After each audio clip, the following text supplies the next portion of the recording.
So Gen Y, you know, it's kids born from 1980 to 2000, and they're now entering the workforce.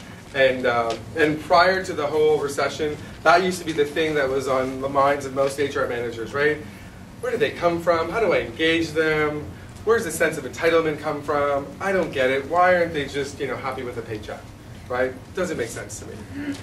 So you sort of look at Gen Y, and I'm going to sort of tell you the story of Gen Y and why, how they became to be. So you look at Canadian birth rates, right? No mystery here. Birth rates in industrialized countries around the world have been steadily on a decrease, right? People are having less kids. You look at per income capita, right? Per income disposable income. And everyone's making more money. Maybe not this last few months, but generally speaking, everyone was making more money.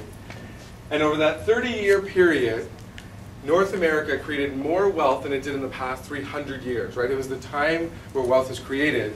You've got less kids, you have more money, and as a result, we created the trophy generation. Right? Like, I'm X, so I'm not that far from Y. But when I used to go play soccer, okay, you used to have to win the tournament to get the trophy. Trophy sales in North America were at a record high in the 1990s because for Gen Y, I only had 1.2 kids, and my kid can't come home without a trophy, and I'll pay the extra $10 so that anyone who participates gets a trophy. You don't have to win anymore, you just have to show up. So we create this trophy generation, and now they graduate, and it's all about them, right? They've been rewarded and recognized for how wonderful little Bobby and little Sally are, and they go through university, and they show up at your doorstep. And you're like, how did this happen? Right? And now they have this sense of entitlement, and you know what? We've got a lot of Gen Y workers, and they do work hard. They do ask why. I think that's why they call Gen Y. Like, why am I doing this, right? And you have to spend the time and explain and align them to where you want them to go and get them to buy in. And it's a little bit different, but they are a little bit different, and that's why they are. So they're not bad. You just have to figure out how they work and use it to your advantage. And recognition works really, really well for them. The other thing you need to do is, again, you need to communicate in a fashion that's meaningful to them, not to you. So we had a client who was a call center who was recruiting a lot of Gen Y workers, and they used to tell you about how fabulous their company is and all the great reasons to work there and their benefit programs and their rewards and recognition programs.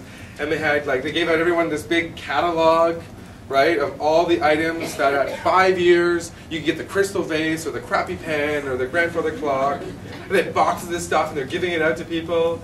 You know, Gen Y, Hugh did a survey, Gen Y only sees themselves at a career for 4.1 years, let alone an employer. If your first opportunity for recognition is at 5 years, you are not speaking to them. They think you don't get it. They think you're out of touch, right? They think, why the hell are you printing all these paper catalogs and killing trees? I'm out of here, right? I want nothing to do with you, right? You need to sort of address and see that they grew up online, right? They are on Facebook. They're connected with their peers, and they spread the message, right? And you don't want to be an employer that's out of touch, right? So Montana figures this out, you know, and they built this really great web-based portal, no paper, recognition on when you start your job at 1 year, 2 years, 3 years. If you get a really great positive guest experience and someone goes online and says that, it gets shared on a Facebook-style news feed, and they build this web-generated, you know, culture of recognition in the way that their demographic wants to be communicated, and they track and measure the results, and they share and communicate that with everyone.